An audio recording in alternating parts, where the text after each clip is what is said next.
In today's video, I'm going to teach you how to set aspect ratio of an image in Excel. First, open Microsoft Excel and go to the worksheet where your image is placed, or where you plan to insert one. In this example, imagine you have a logo in your spreadsheet that you want to make larger or smaller without ruining how it looks. Before we jump into the actual resizing, it's important to understand what aspect ratio means.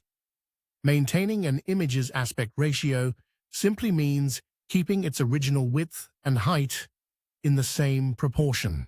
When that proportion stays locked, the picture looks natural.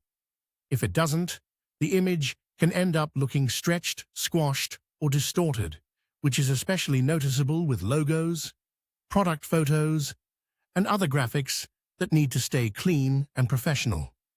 Let's look at the first method, which is the recommended option, because it gives you more control before you resize the image.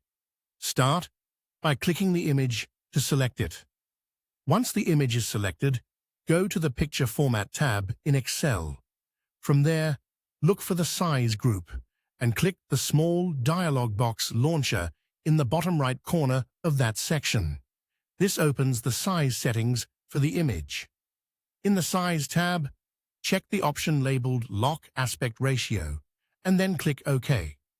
Now that the aspect ratio is locked, you can resize the image safely by dragging one of the corner handles. As you do this, Excel keeps the width-to-height ratio consistent, so the image changes size without becoming distorted. Now let's go over a second method, which is a quicker option if you just want to resize the image while keeping it proportional. Select the image, then move your pointer over any of the corner sizing handles. Click and drag inward if you want to make the image smaller, or outward if you want to make it larger. Once the image looks the way you want, release the mouse. This method also preserves the original appearance of the image as long as you use the corners. One important tip here is to avoid dragging the side handles. Side handles adjust only the width or only the height, and that can easily stretch or compress the image. If your goal is to keep the picture looking correct, always use the corner handles. And that's how to set and maintain the aspect ratio of an image in Excel, so you can resize pictures cleanly and keep them looking professional.